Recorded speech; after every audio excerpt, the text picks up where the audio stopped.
Hi there, it is Rainhead, and also the sound of bunnies chewing cardboard in the background. You're welcome. This is a drawing, of course, who would have known, from the Instagrams,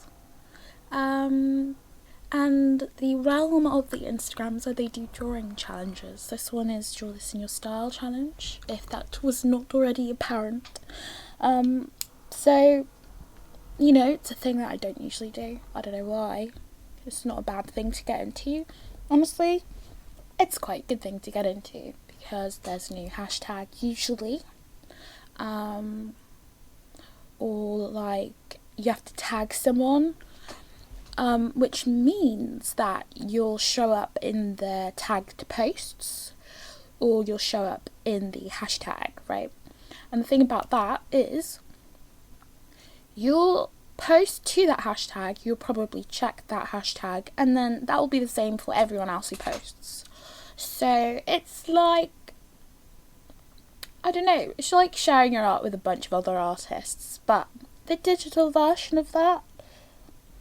So here, I put my foot in this one, and it's been fine. It's been fine. It's been less than 24 hours. I finished drawing this at 4 a.m. Lisa, I can see you. Gris is an artist that my friend showed to me, actually. Another art friend that I have. He's a great artist, by the way. You know what? I'll put them in the description. Check out the description for another fun new artist to follow on Instagram. Gris is a great artist. She has 500k, five and a half. Is that how you say it? 550k followers on Instagram, right? What can I say? Her stuff is very, very aesthetically pleasing. I'd have to say I copied the lighting from her art when I did this drawing. I don't think I would have done it on my own. Because that's a lot of colour dodge. I think it's colour dodge. That's what I used anyway.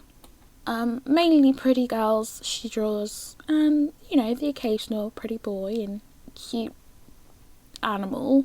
What I am so bloody jealous of is I'm jealous of people with styles. I don't have a solid style.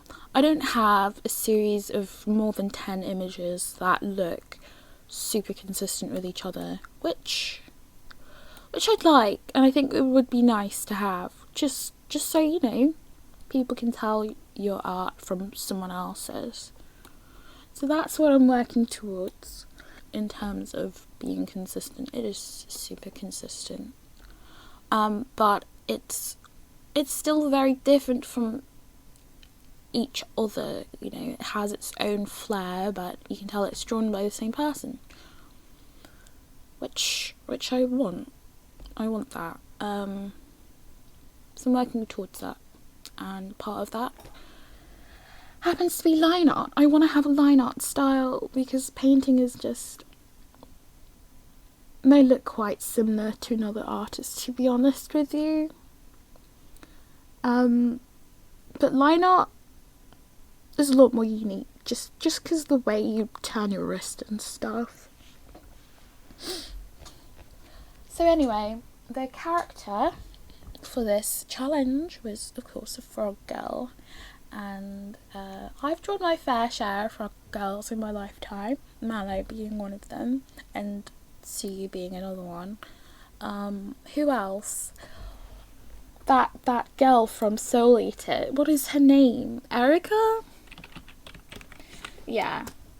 Erica, she's what I based Mallow off. Erica is adorable, even though she's meant to be evil.